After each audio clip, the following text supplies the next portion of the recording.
Bagaimana menurut sobat jika ada seseorang yang terlahir dari pasangan yang hidup di kerasnya dunia jalanan? Ya, pria ini sejak kecil sudah tidak diberi pilihan selain mengikuti jejak kelam orang tuanya. Lingkungan tempat ia tumbuh bukanlah tempat yang mengenal belas kasih atau aturan yang benar, melainkan dunia yang dipenuhi kekerasan, dendam, dan hukum rimba. Seiring berjalannya waktu, tekanan dan keadaan memaksanya untuk beradaptasi dengan kehidupan tersebut. Hingga pada usia yang masih sangat belia, tepatnya 12 tahun, ia sudah melakukan aksi kebrutalan pertamanya dengan menggunakan pisau.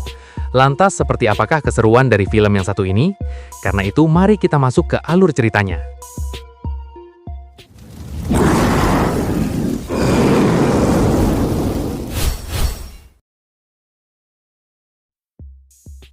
Film ini dibuka dengan suasana yang mencekam, memperlihatkan puing-puing dan sisa-sisa barang yang hangus terbakar dari sebuah tragedi besar. Kebakaran hebat tersebut terjadi di sebuah tempat penitipan anak, sebuah lokasi yang seharusnya menjadi tempat aman bagi anak-anak kecil. Di sisi lain, suasana emosional yang jauh lebih dalam terlihat dari seorang pastor yang kehilangan banyak jemaatnya dalam tragedi tersebut.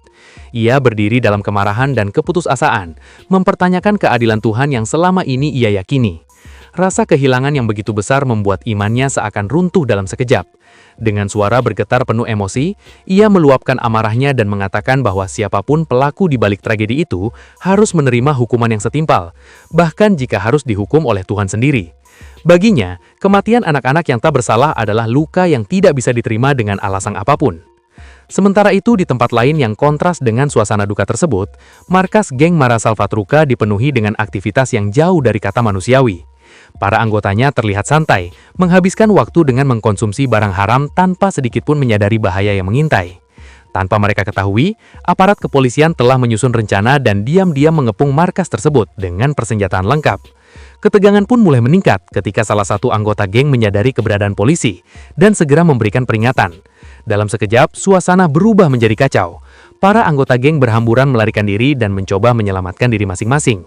Aksi kejar-kejaran pun tak terhindarkan dan berlangsung di gang-gang sempit di permukiman warga yang padat.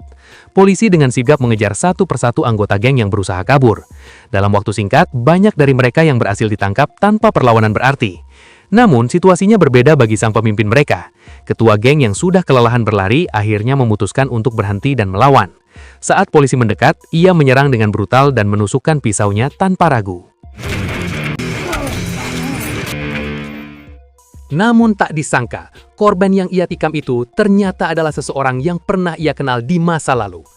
Momen itu hanya berlangsung sesaat sebelum akhirnya ia dikepung dan dilumpuhkan oleh petugas. Ketua geng tersebut yang diketahui bernama Milio kemudian ditangkap dalam kondisi penuh amarah dan kebencian. Sang komandan polisi yang memimpin operasi tersebut diliputi dendam pribadi, memerintahkan agar Milio disiksa terlebih dahulu sebelum dibawa ke tahanan resmi. Ia pun dimasukkan ke dalam sebuah kendaraan khusus untuk dibawa ke lokasi rahasia. Namun, takdir berkata lain. Di tengah perjalanan, sebuah truk besar tiba-tiba menghantam kendaraan tersebut dengan keras hingga menyebabkan kecelakaan hebat. Dalam kekacauan itu, Milio berhasil selamat dan memanfaatkan kesempatan untuk melarikan diri. Salah marah. Dengan kondisi yang masih limbung, ia berlari tanpa arah hingga akhirnya menemukan perlindungan di sebuah gereja. Di tempat yang sakral itu, di hadapan altar, Milio mengungkapkan keyakinannya yang menyimpang. Ia mengatakan bahwa kesetiaannya bukanlah kepada Tuhan, melainkan kepada geng Mara Salvatrucha yang telah membesarkannya. Setelah itu, ia segera bersembunyi di dalam ruang pengakuan dosa, berharap dapat menghindari kejaran polisi. Tanpa ia sadari, di dalam ruang tersebut, sudah ada seorang pastor yang tengah menjalankan tugasnya. Sebagai pelindung jemaat, sang pastor pun dengan sigap menghalangi aparat kepolisian yang hendak memeriksa area tersebut. Ia tetap berpegang pada prinsipnya untuk melindungi siapapun yang mencari perlindungan di rumah Tuhan, meskipun orang itu adalah seorang kriminal. Ketika mereka akhirnya hanya berdua, suasana menjadi hening dan penuh ketegangan. Sang pastor kemudian dengan tenang mempersilahkan Milio untuk mengakui dosa-dosanya. Dalam kondisi terdesak dan tanpa pilihan lain, Milio pun mulai membuka lembaran masa lalunya. Ia menceritakan perjalanan hidupnya sejak kecil, bagaimana ia terlahir dari keluarga yang hidup di jalanan dengan orang tua yang merupakan gangster lokal. Kehidupan mereka dipenuhi dengan barang haram, kekerasan, dan tindakan kriminal yang seolah menjadi bagian dari keseharian. Meski demikian, di balik kehidupan yang keras itu, kedua orang tuanya tetap berusaha memberikan kasih sayang kepada Milio. Mereka membesarkannya dengan cara mereka sendiri meskipun jauh dari kata ideal. Hingga suatu hari ketika Milio berusia 7 tahun, sebuah peristiwa besar terjadi. Ayahnya yang saat itu sedang menghisap udut tiba-tiba mendengar teriakan kesakitan dari ibunya yang tengah mengandung adik Milio. Sang ibu ternyata akan melahirkan dalam kondisi darurat tanpa bantuan medis. Momen tersebut menjadi titik kesadaran bagi sang ayah. Ia mulai menyadari bahwa kehidupannya harus berubah demi keselamatan keluarganya. Dengan panik, ia segera berusaha mencari taksi untuk membawa istrinya ke rumah sakit di kota. Namun, harapan itu tidak pernah terwujud. Di tengah usahanya itu, ia tiba-tiba diserang dan ditikam oleh musuh dari gengnya sendiri hingga mengakhiri segalanya secara tragis.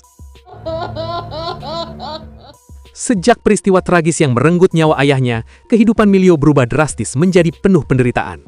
Ia bersama ibunya yang masih berduka dan adik bayinya terpaksa menjalani hidup sebagai gelandangan, berpindah dari satu tempat ke tempat lain tanpa tujuan yang pasti. Hingga suatu saat, muncul satu-satunya sosok yang menunjukkan kepedulian tulus kepada mereka. Sosok itu adalah seorang pria pemilik apotek kecil di pinggir jalan bernama Don Tono. Berbeda dengan orang-orang lain yang seringkali memiliki maksud tersembunyi, Don Tono membantu mereka dengan hati yang tulus tanpa pernah meminta imbalan yang tidak pantas. Ia memberikan tempat berteduh, makanan, serta rasa aman yang selama ini tidak pernah mereka rasakan. Kedekatan yang terjalin perlahan berubah menjadi rasa cinta antara Don Tono dan Ibu Milio. Tanpa banyak pertimbangan, keduanya akhirnya memutuskan untuk menikah, berharap dapat memulai kehidupan baru yang lebih baik. Pada awalnya segalanya terlihat sempurna, seperti kisah yang berakhir bahagia setelah sekian lama menderita. Namun kebahagiaan itu ternyata hanya ilusi yang tidak bertahan lama. 3 tahun setelah pernikahan, sisi gelap Don Tono mulai terungkap satu persatu. Ia menunjukkan perilaku yang menyimpang serta gangguan kejiwaan yang membuat suasana rumah berubah menjadi tempat yang penuh ketakutan. Milio yang masih kecil dan tidak memiliki kekuatan untuk melawan, hanya bisa diam dan patuh, menahan segala ketakutan yang terus menghantuinya setiap hari. Seiring berjalannya waktu, ketika Milio mulai beranjak remaja, ancaman baru muncul yang jauh lebih mengerikan. Ayah tirinya mulai memperhatikan adik perempuan Milio, yaitu Clara, yang kini mulai tumbuh dewasa. Menyadari bahaya yang mengintai adiknya, Milio tidak ingin sejarah kelam kembali terulang. Rasa takut yang selama ini ia pendam pun akhirnya berubah menjadi keberanian. Dalam satu momen yang dipenuhi emosi, ia nekat melawan. Dengan tangan gemetar namun penuh tekad, Milio pun menikam Don Tono berkali-kali dan mengakhiri sumber penderitaan keluarganya dengan cara yang brutal.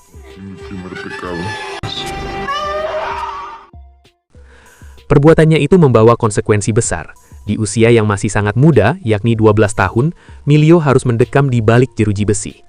Dunia penjara yang keras menjadi tempat ia menghabiskan masa remajanya. 6 tahun berlalu tanpa satupun anggota keluarga yang datang menjenguknya. Ia benar-benar sendirian, terasing dan terlupakan. Di tengah cerita yang ia sampaikan kepada sang pastor, suasana tiba-tiba terhenti ketika seorang perempuan memanggil sang pastor dari luar.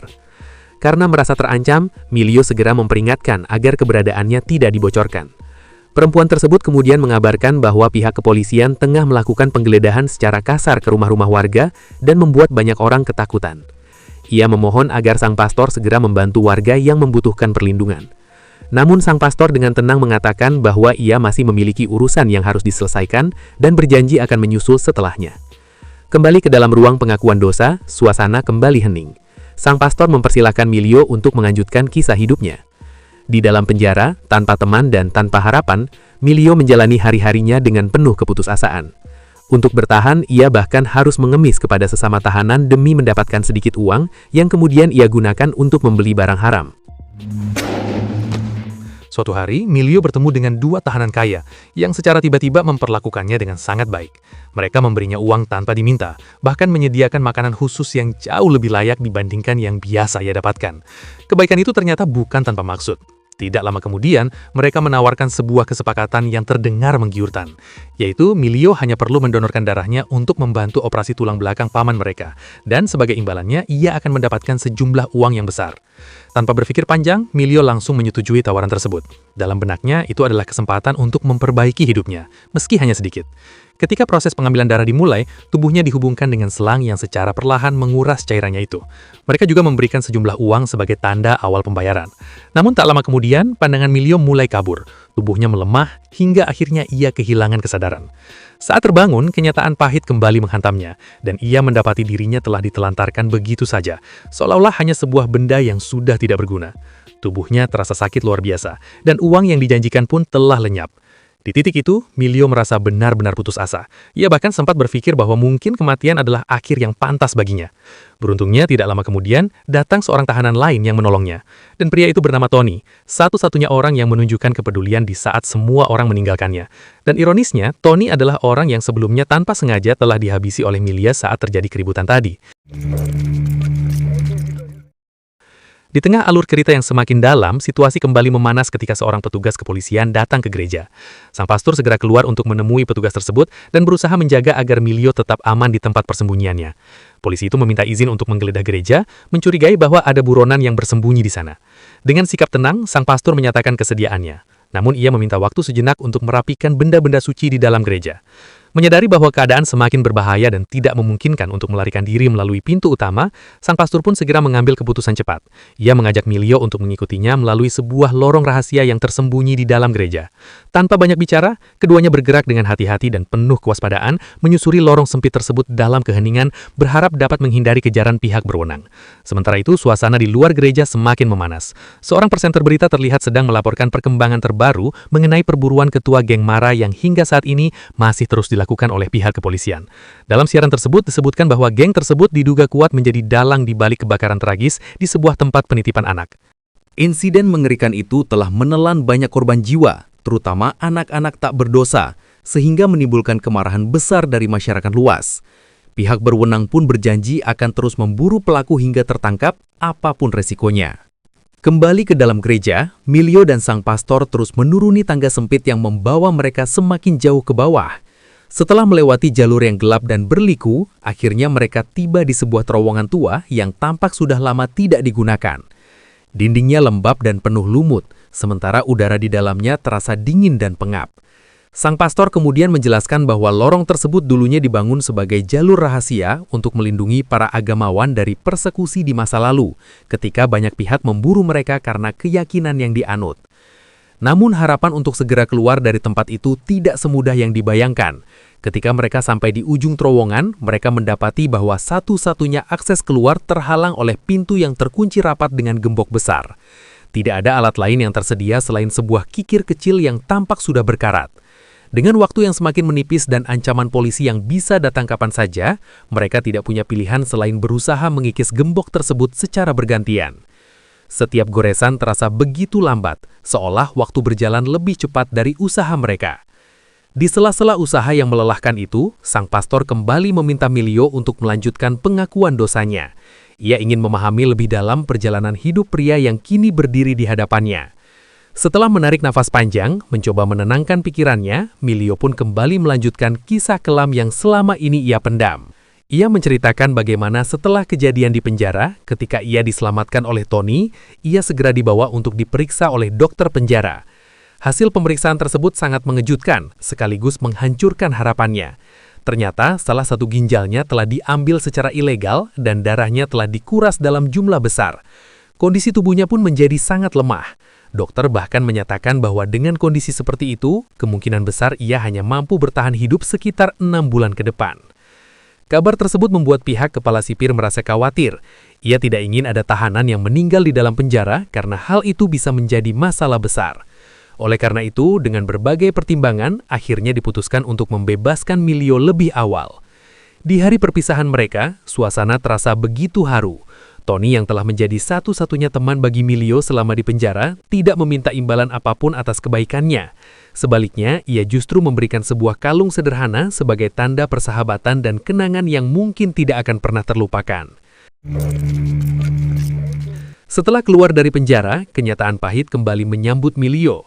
Tanpa uang sepeser pun di tangan, ia terpaksa berjalan kaki selama kurang lebih 6 jam hanya untuk kembali ke tempat yang dulu pernah ia sebut sebagai rumah. Perjalanan itu terasa sangat panjang dan melelahkan, namun harapan untuk bertemu kembali dengan keluarganya memberinya kekuatan untuk terus melangkah.